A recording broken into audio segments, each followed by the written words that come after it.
जय हिंद साथियों, स्वागत है आपका हमारे YouTube चैनल पे। आज हम पढ़ने वाले हैं कक्षा 10 के साइंस का चैप्टर नंबर 2। जैसा कि हम फिजिक्स में पहला चैप्टर ख़त्म कर चुके हैं और उसमें हमने लगभग 75-76 क्वेश्चन किए थे। तो उसी प्रकार ये भी चैप्टर नंबर 2, मानव नेत्र तथा रंग बिरंगा संसार। इसमें ज़्यादा क्वेश्चन तो नहीं है, लेकिन फिर भी 30-35 क्वेश्चन बहुविकल्पी हैं। और हम लोग इस सीरीज में जैसा पढ़ रहे हैं, अगर आपने इतनी मेहनत कर ली तो एक भी बहुविकल्पी क्वेश्चन आपका गलत नहीं होगा। ठीक है, चलिए ज़्यादा देर न करते हुए चैप्टर की शुरुआत करते हैं। तो हम कौन सा चैप्टर पढ़ने वाले हैं? चैप्टर नंबर 2, मानव नेत्र तथा रंग बिरंगा संसार। चलिए, आप आंसर देने, मेरे साथ साथ आंसर देने की कोशिश करना, और जिसमें थोड़ा लॉजिक होगा तो उसका लॉजिक भी बताएंगे। पहला है, स्वस्थ आंखों के लिए दूर बिंदु होता है। तो अगर मनुष्य की आंखें कैसी हैं? स्वस्थ। ठीक है, कैसी है? स्वस्थ। तो इसका जो दूर बिंदु होगा, कौन सा? दूर बिंदु। मतलब ये है कि मनुष्य अधिकतम कितनी दूर तक देख सकता है? तो बच्चों, अनंत तक देख सकता है। कहां तक का? अनंत। देखो, हमारी नजर तो वहां तारों तक देख सकती है, जितने तारे हैं। सूर्य लगभग 15 करोड़ किलोमीटर दूर है, वो भी हमें आसानी से दिख जाता है। तारे उनसे भी दूर है, वो भी दिख जाते हैं। तो हमारा जो दूरबीन होता है, हमारे दूर तक देखने की क्षमता होती है, वो कितनी होती है? अनंत। तो स्वस्थ मनुष्य की आंख का दूरबिंदु अनंत पर होता है। और निकट बिंदु, निकट बिंदु, ये स्वस्थ आंख के लिए कह रहे हैं, ध्यान रखना थोड़ा। स्वस्थ आंख के लिए निकट बिंदु यह होता है 25 सेंटीमीटर। कितना होता है? 25 सेंटीमीटर पर। अच्छा, अगर एग्जामिनर को अच्छा क्वेश्चन बनाना हुआ तो इसमें भी खेल सकता है। 25 सेंटीमीटर को अगर मैं मिलीमीटर में बदल दूं तो 250 मिलीमीटर हो जाएगा। अगर मैं 25 सेंटीमीटर को मीटर में बदल दूं तो 0.25 मीटर हो जाएगा। तो ये ऑप्शन भी सही है। 250 मिलीमीटर भी हो सकता है, 0.25 मीटर भी हो सकता है। 25 सेंटीमीटर ही ना रटे, ठीक है। कभी कभी एग्जामिनर खेल भी सकता है आपके साथ। तो समझ में आ गई। अगर आंखें स्वस्थ है तो आपका अधिकतम आप कितनी दूर तक देख सकते हैं? अनंत तक। न्यूनतम, 25 सेंटीमीटर के मतलब स्पष्ट रेखा की न्यूनतम दूरी है ये। निकट बिंदु का मतलब क्या है बच्चों? स्पष्ट रेखा की न्यूनतम दूरी। स्पष्ट रेखा की न्यूनतम दूरी, ठीक है। ये है कितनी? 0.25 मीटर या 250 mm या फिर 25 सेंटीमीटर। अब याद रहेगा? अब बोलेंगे जी सर, बिल्कुल याद रहेगा। ठीक है, कोई दिक्कत परेशानी नहीं। देखो, स्पष्ट रेखा की न्यूनतम दूरी, आप न्यूनतम कितनी दूर देखो। 25 सेंटीमीटर लगभग कितना होगा मेरे से? वो जो पटरी आप देखते हैं बड़ी वाली, वो 15 दूनी 30 सेंटीमीटर की होती है। कितनी होती है? 30 सेंटीमीटर। तो उस पटरी से थोड़ा पहले इतना। अब ऐसे ले आएंगे तो देखना, अभी कॉपी लेकर ऐसे आंख के पास एकदम ला के देखना, आपको स्पष्ट दिखाई नहीं देगा। यहां पर भी स्पष्ट नहीं दिखाई देगा, बहुत जोर पड़ेगा पढ़ने में। दिखाई तो देगा लेकिन स्पष्ट दिखाई नहीं देगा। 25 सेंटीमीटर ये परफेक्ट दूरी होती है, जहां से मुझे स्पष्ट। और दूर ले जाओगे तो और भी दिखाई देगा, लेकिन 25 सेंटीमीटर से और पास लाओगे तो फिर आपको स्पष्ट दिखाई देना बंद हो जाएगा। ठीक है, अब आप मेरी बात को समझ गए होंगे। दूसरा क्वेश्चन, निकट दृष्टि दोष से पीड़ित व्यक्ति के लिए प्रयुक्त किया जाता है कौन सा लेंस? देखो, आपको याद होगा लेकिन आप भूल जाते हैं। निकट में कौन सा होता है और दूर में? मैं याद करवा देता हूं। निकट दृष्टि दोष, और एक होता है क्या? दूर दृष्टि दोष। 4 होते हैं, ठीक है। तो निकट में देखो 3 अक्षर हैं और दूर में कितने हैं? 2।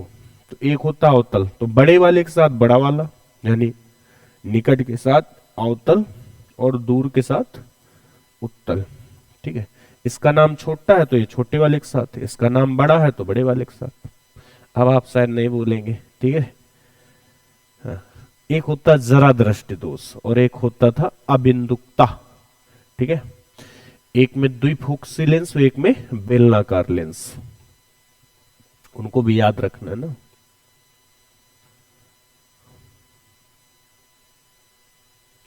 अगला देखो, दूरदृष्टि दोष के कारण प्रतिबिंब बनता है। देखो, ये मनुष्य की आंख तो मैं तो नहीं बना पाता, लेकिन मैं बनाने की कोशिश जरूर कर सकता हूँ। ऐसे करके ऐसे कुछ थी, मतलब ऐसे मान लो, ठीक है। थोड़ा तो बन जा भाई यार, इतनी बेइज्जती क्यों करवाता है भाई।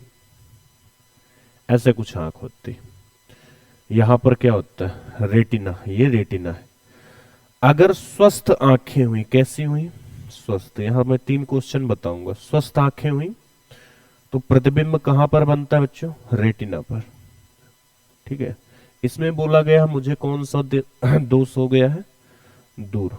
तो अगर दूर दृष्टि दोष है तो इसके और दूर बनेगा, यानी रेटिना के कहां बनने लगेगा, पीछे, रेटिना के पीछे या दूर, ठीक है।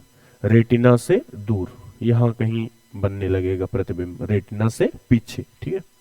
और अगर मुझे निकट हुआ तो रेटिना से पहले बनने लगेगा, रेटिना से पहले। अगर मुझे निकट हुआ तो निकट का मतलब पहले, निकट का मतलब पहले, यहां कहीं बनने लगेगा, ठीक है। फिर प्रतिबिंब यहां ना बन के, ये रेटिना है, बनना यहां चाहिए। अगर निकट हुआ तो यहां बनने लगता है, दूर हुआ तो यहां बनने लगता है, ठीक है। चलिए आगे देखिए। चलो ऑप्शन तो मैं सही नहीं कर रहा शायद ना। दूरदृष्टि दोष के निवारण के लिए निम्न में क्या विकल्प है, तो उत्तल लेंस का यूज करते हैं। अभी समझाया दूरदृष्टि दोष में कौन सा, उत्तल लेंस। अगला क्वेश्चन, निकट दृष्टि दोष से पीड़ित व्यक्ति, अगर किसी को निकट दृष्टि दोष हो गया तो देखो, फिर से आंख बना लो,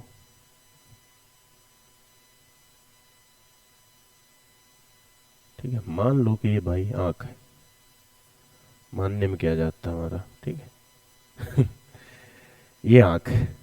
अब देखो, बोला गया निकट अगर किसी को दृष्टि दोष है, यहां हमारा क्या होता है, रेटिना। अब किसी को निकट दृष्टि दोष है तो प्रतिबिंब रेटिना के कहां बनने लगेगा, पहले अभी समझाया पिछले वाले क्वेश्चन में। अगर किसी को निकट दृष्टि दोष है, मतलब दूर की वस्तुएं दिखाई नहीं देती, तो क्या होगा, ये प्रतिबिंब अनंत से क्या बनने लगेगा, पहले। वो अनंत से पहले बनने का मतलब ये है, देखो यहाँ रेटिना, रेटिना पर बनता तो हम कहां तक देख सकते थे, अनंत पर। अब रेटिना के पहले बनेगा तो बोल देंगे अनंत से पहले बनने लगा, अनंत से पहले, ठीक है, अनंत से पहले। ऑप्शन कौन सा है, अनंत से कम दूरी पर, अनंत से कम दूरी पर, ठीक है।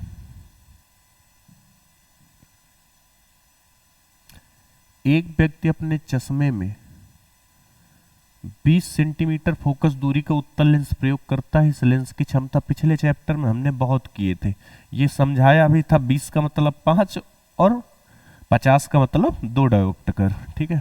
चलो निकाल लेते हैं इसमें। फोकस दूरी दी गई, क्षमता निकालनी है, तो P बराबर होता है 1/f। P का मतलब पोटेंशियल क्षमता, F का मतलब फोकस दूरी। तो P बराबर 1/f। F कितना है, 20। अब ये सेंटीमीटर में है, यहाँ हमेशा ये काहे में होता है, मीटर में। तो मीटर में बदलने के लिए 100 का गुणा, 20 पंचे 100। तो P बराबर कितना आ गया, 5 डायोप्टर। कितना आ गया बच्चों, 5 डायोप्टर। प्लस का आएगा, ये भी याद रखना, क्योंकि उत्तल लेंस है। उत्तल लेंस की फोकस दूरी कैसी होती है, पॉजिटिव, ठीक है। मानव नेत्र में रेटिना पर बनने वाला प्रतिबिंब हमेशा उल्टा उठता है, परंतु दिखाई सीधा देता है। नेत्र पर हमारी जो प्रतिबिंब बनता है वो बनता तो उल्टा है, लेकिन हमें दिखाई सीधा देता है। जैसे मैं आपको देख रहा हूं तो प्रतिबिंब मेरी आंख पे जो बनेगा वो उल्टा बनेगा, लेकिन हमारा मस्तिष्क जो है उसे सीधा दिखाई देगा, ठीक है। तंत्रिका कोशिकाएं जो मस्तिष्क से जुड़ी होती हैं वो उसे सीधा बना देगी। बनता उल्टा है लेकिन दिखाई सीधा देता है, बस इतना याद रखना। बनता उल्टा है लेकिन दिखाई कैसा देता है? सीधा। मानव नेत्र के जिस भाग पर किसी वस्तु का प्रतिबिंब बनता है, उतनी देर से चीख रहे हैं कि प्रतिबिंब हमेशा कहाँ बनता है? रेटिना पर। अब इसने खेल गया भाई साहब। ये रेटिना जो है ये इंग्लिश वर्ड है, ठीक है। अब ऑप्शन में रेटिना कहीं पर भी नहीं है, तो रेटिना को हिंदी में क्या बोलते हैं? दृष्टिपटल। तो ये थोड़ा याद रखना भाई, क्योंकि हम तो इंग्लिश इंग्लिश इंग्लिश वाले वर्ड ही यूज कर रहे हैं इसमें, तो ये बातें याद रखना। कहां पर बनेगा? रेटिना पर। चलिए अगला क्वेश्चन देखिए। किसका दृष्टि क्षेत्र सबसे अधिक होता है? ठीक है, देखो दृष्टि क्षेत्र किसका अधिकतम होता है? उत्तल का। किसका होता है? उत्तल। ठीक है, याद करो, आपने देखा होगा कि जो गाड़ी होती है उसमें जो पीछे देखने के लिए साइड मिरर के रूप में यूज होता है वो किसका होता है? उत्तल का। ठीक है, तो वहां देखना कि उसमें जो बहुत दूर गाड़ी होगी उसका भी प्रतिबिंब बन जाएगा। तो दृष्टि क्षेत्र अधिकतम होता है किसका? उत्तल का। देखो इसमें 3 क्वेश्चन है और ये मैंने पिछले वाले वीडियो में भी बताए थे। चलो इसको थोड़ा छोटा कर ले।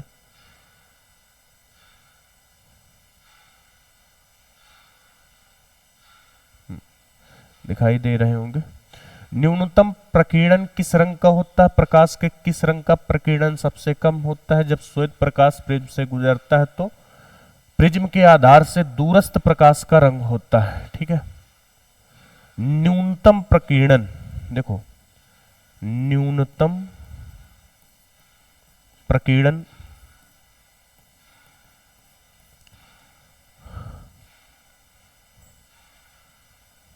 अपवर्तनांक न्यूनतम, विचलन न्यूनतम, फैलाव न्यूनतम। ये न्यूनतम बात कर रहा हूं, न्यूनतम सबसे कम किसका होता है? लाल का। अगर यही बात कर दूं अधिकतम किसका होता है? ये सब चीजें अधिकतम होती हैं किसकी? बैगनी की। अगर यही पूछ लूं क्रांतिक कोण, क्रांतिक कोण और तरंग दैर्ध्य, ये अधिकतम किसकी होगी? अधिकतम, अधिकतम होगी बच्चों किसकी? लाल की। तो बस 2 चीज याद रख बैठा लो मन में कि अधिकतम क्रांतिक कोण और अधिकतम तरंग दैर्ध्य किस कलर की होती है? रेड, लाल के। ठीक है, बाकी कोई भी चीज पूछे अधिकतम वो किसकी होगी? बैगनी की। थोड़ा ऑप्शन भी देख लेना, इस क्रम पर होंगे। विब ग्योर। अगर तरंग दैर्ध्य पूछे सबसे ज्यादा किसकी? रेड की। क्रांतिक कोण सबसे ज्यादा किसका? रेड का। अगर रेड ऑप्शन में ना हो तो ऑरेंज का, ऑरेंज ना हो तो येलो का। ठीक है, ऐसे याद रखना। पता लगा उसने मोए मोए कर दिया, रेड ऑप्शन ही नहीं दिया, तरंग दैर्ध्य पूछ ली तो ऑप्शन में ऑरेंज देगा, येलो देगा, ग्रीन देगा। इधर वालों की सबसे, जैसे इधर आएंगे तरंग दैर्ध्य घटती जाएगी, जैसे जैसे इधर आएंगे तो क्रांतिक कोण का मान भी क्या होता जाएगा? कम। इधर से जैसे जाएंगे तो इधर विचलन सबसे ज्यादा, जैसे इधर जाएंगे विचलन सबसे क्या होगा? कम। लाल रंग का विचलन सबसे कम होता है, ये पता है। इसीलिए जो खतरे के निशान होते हैं वो काहे के बनाए जाते हैं? लाल कलर के। विचलन सबसे कम होगा मतलब फैलाव सबसे कम होगा, जिसकी वजह से लाल कलर मुझे आसानी से सबसे पहले दिख जाएगा। अगर बहुत सारे कलर आपके सामने रख दिए जाए तो सबसे पहले आपकी नजर लाल कलर पर ही जाएगी। क्यों? क्योंकि इसकी तरंग दैर्ध्य सबसे ज्यादा होती है और विचलन सबसे कम होता है। दूसरा, आकाश नीला क्यों दिखाई देता है? देखो सबसे ज्यादा फैलाव किस कलर को होता है? वायलेट, बैगनी, इंडिगो, ब्लू, इनका सबसे ज्यादा फैलाव होगा। और ये सब मिलकर एक कलर बना देते हैं जिसको हम लोग आसमानी स्काई ब्लू बोलते हैं। ठीक है, ये सारे कलर मिलकर आसमानी बना देते हैं, इन्हीं का फैलाव सबसे ज्यादा होता है। इस वजह से आकाश हमें नीला दिखाई देता है। तो कोई बोले आकाश नीला, जबकि आकाश में तो 7 कलर हमने पढ़ा है, उसमें तो सूर्य के प्रकाश में 7 किरण मतलब कलर होते हैं। तो वहां पर मुझे 7 कलर दिखने चाहिए, लेकिन नीला ही क्यों दिखता है? क्योंकि इनका फैलाव सबसे ज्यादा होता है। ठीक है, सूर्य लाल ही क्यों दिखाई देता है सुबह टाइम ना? तो ये सारे क्वेश्चन किस पर आधारित है? प्रकाश के प्रकीर्णन पर। अगला क्वेश्चन देखिए, दिख रहा है? शायद नहीं दिख रहा है, अब दिख रहा होगा। श्वेत प्रकाश जब प्रिज्म से गुजरता है तो सर्वाधिक विचलन होता है, अथवा जब श्वेत प्रकाश कांच के प्रिज्म से गुजरता है तो प्रिज्म के आधार की ओर अधिकतम झुकी प्रकाश किरण का रंग होता है। तो सबसे ज्यादा विचलन, सबसे अधिक जो अपने मार्ग से विचलित होते हैं, देखो ये है, यहां पर ऐसे ऐसे किरण, एक किरण यहां से गई, यहां से ये सीधा गई, यहां से विचलित हो गई, ये गई, ये विचलित हो गई, ये गई, ये विचलित हो गई, ये गई, ये और विचलित हो गई। तो सबसे ज्यादा विचलन किसका होता है? बैगनी का। सबसे ज्यादा विचलन किसका होता है? बैगनी का। ठीक है,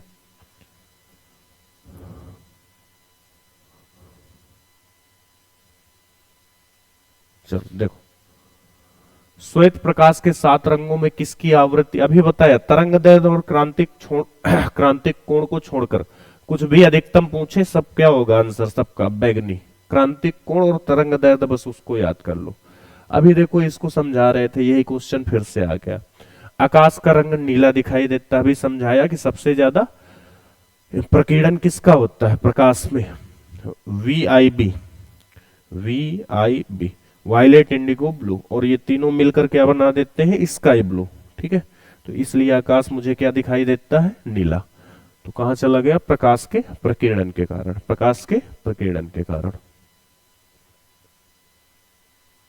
क्रांतिक कोण का देखो, ये भी मैं जितने क्वेश्चन बोल रहा हूं उनको ढंग से पढ़िए, हर क्वेश्चन मिलेगा आपको। जितना मैं ये आपको एक स्लाइड में बता देता हूं, ये बार बार मिलता रहेगा। क्रांतिक कोण का मान अधिकतम होता है, ये देखो, ये ऑप्शन गलत है, लाल रंग के लिए होता है। किसके लिए होता है? लाल रंग के लिए। क्रांतिक कोण और किसका अभी बताया था? क्रांतिक कोण का मान अधिकतम किसके लिए होता है? लाल रंग के लिए। और एक चीज बोला कि तरंग दैर्ध्य भी सबसे ज्यादा किसकी होती है? लाल रंग की। श्वेत प्रकाश के स्पेक्ट्रम में बैगनी से लाल रंग की ओर जाने पर घटती है, क्या घटती है? प्रकाश की आवृत्ति। बैगनी रंग की सबसे ज्यादा होती है, लाल रंग की सबसे क्या होती है? अब प्रकाश की तरंग दैर्ध्य तो बढ़ेगी भाई, जब बैगनी से लाल की ओर जाएंगे तो तरंग दैर्ध्य ये क्या होगी? बढ़ेगी। ठीक है,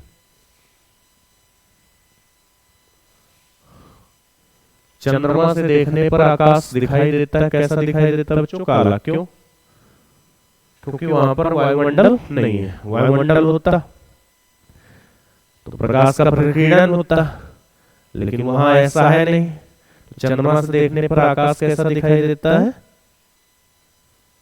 काला दिखाई देगा। नेत्र लेंस होता है, अभिसारी होता है। कैसा होता है बच्चों? नेत्र लेंस क्या होता है? अभिसारी। अभी बताया नेत्र पर प्रतिबिंब कैसे बनता है? उल्टा। लेकिन दिखाई कैसे देगा? सीधा। प्रतिबिंब बनेगा उल्टा, लेकिन दिखाई कैसे देगा? सीधा। अंतरिक्ष यात्रियों को आकाश दिखाई देता है, कैसा दिखाई देता है? अभी बताया, अंतरिक्ष से देखने पर कैसा दिखाई देता है? काला। ठीक है, एक व्यक्ति दूर स्थित वस्तुओं को स्पष्ट रूप से देखने में असमर्थ है, उसके नेत्र में कौन सा दोष है? दूरदृष्टि दोष। बेटा क्या होता है? दूर स्थित वस्तुओं को, जब दूर की वस्तुएं ना देख पाओ तो क्या होता है? निकट दृष्टि दोष। उल्टा पता नहीं इन्होंने क्यों लिखवा दिया था, कैसे बना दिया। जब दूर की वस्तुएं ना देख पाए तो निकट दृष्टि दोष, और जब निकट की ना देख पाए तो दूर दृष्टि दोष।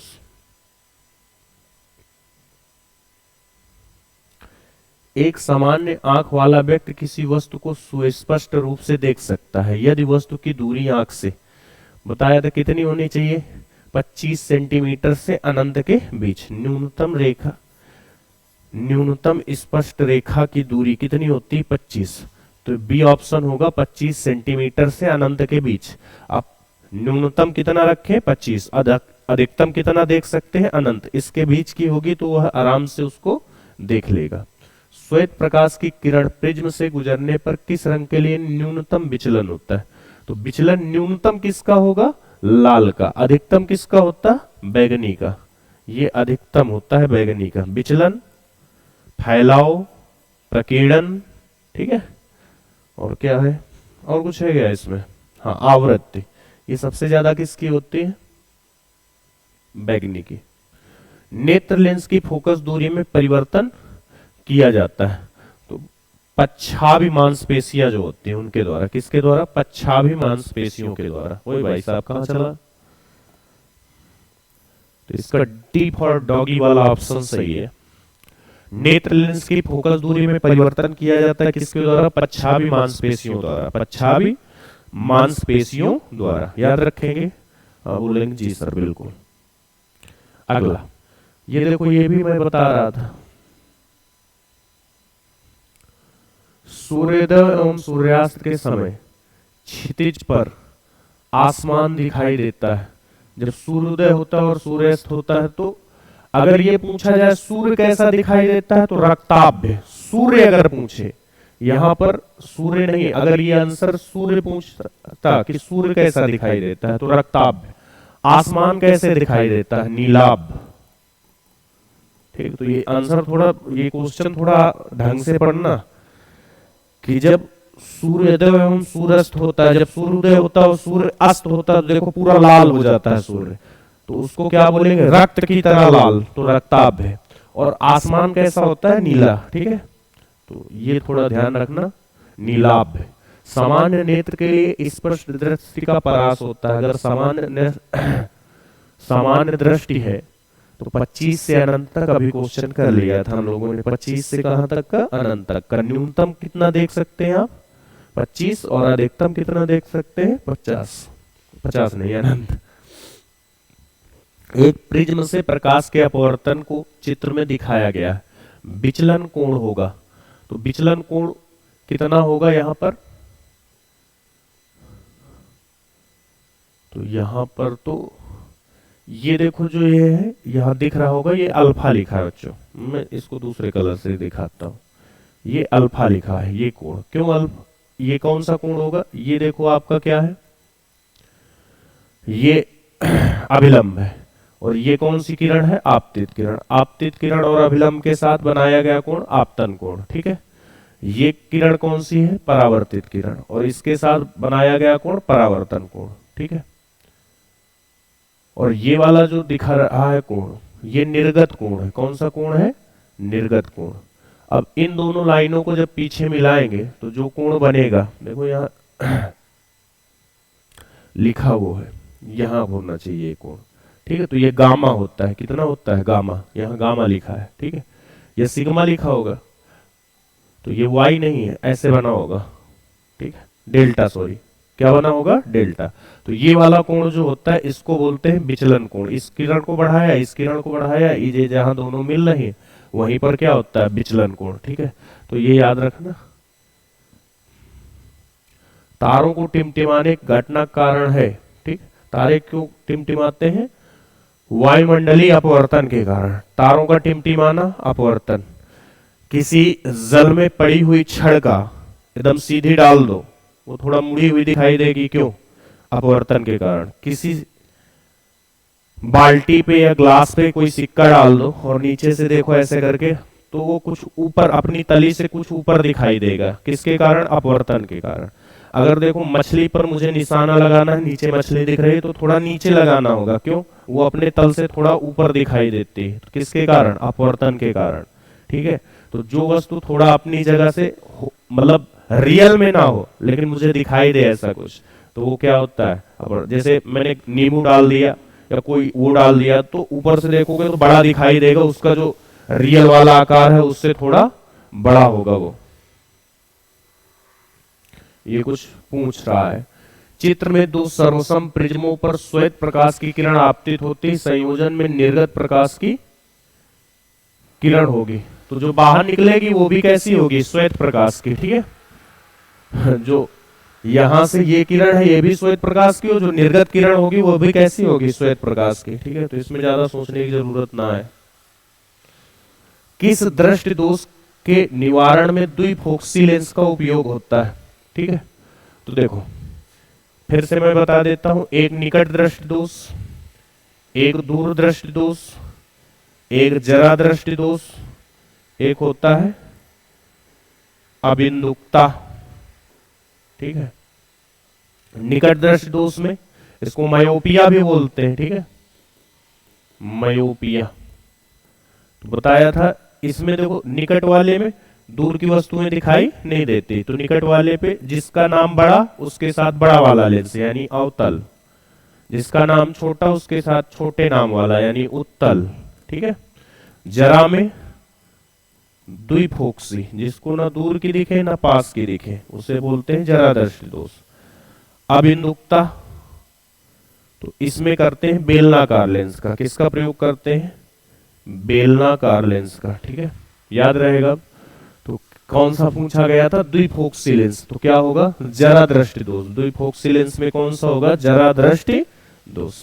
याद रहेगा बच्चों। श्वेत प्रकाश के निम्न किस रंग का प्रिज्म द्वारा विचलन न्यूनतम होता है? विचलन अधिकतम बैगनी का, न्यूनतम किसका? प्रिज्म का विचलन न्यूनतम लाल का होगा। ये देखो ऑप्शन से खेल गया। यही समझाते हैं बेटा कि चीजों को समझो। सबसे न्यूनतम विचलन रेड का होगा। क्या ऑप्शन में कहीं रेड है ही नहीं, तो ये ऑप्शन ठीक बना हुआ है मेरे हिसाब से। ऐसे ही ऑप्शन होने चाहिए। बच्चे जो ये रट के जाते हैं, रटने वाली चीजें छोड़ दे। रेड का होगा नहीं, ऑरेंज का, ऑरेंज कहीं लिखा है नहीं, येलो का, हाँ येलो लिखा है, पीले का होगा। तो ठीक है, ऐसे मतलब आप विबग्योर याद करें, ना कि ये याद करें कि एक एक का सबका अलग अलग ऑप्शन। बैगनी लाल यही ऑप्शन याद कर लेते हो, फिर दिक्कत हो जाती है। आंख में प्रवेश करने वाले प्रकाश की मात्रा किसके द्वारा नियंत्रित होती है? तो हमारी आंख में जो पुतली होती है, पुतली ही प्रकाश को नियंत्रित करते हैं। जब हम अंधेरे में जाते हैं तो वो अपने आकार को बड़ा कर लेती है, और जब हम उजाले में आते हैं तो वो अपने आकार को छोटा कर लेती है। तो इसका नियंत्रण किसके पास है? पुतली के पास, पुपिल। ठीक है, पुपिल माने पुतली। ये क्या कह रहा भाई? अच्छा, क्वेश्चन खत्म हो गए भाई, ये बात है। तो ये चैप्टर बच्चों हो गया क्या समाप्त। मैंने अपने हिसाब से बताने की कोशिश की कि कैसे कैसे प्रश्न बन सकते हैं। ठीक है, अगर वीडियो ठीक अच्छा लगा हो तो अपने दोस्तों के पास शेयर करें, आप भी पढ़ें, दूसरों को भी पढ़ाएं। थैंक यू, मिलते हैं आपसे नेक्स्ट वीडियो में।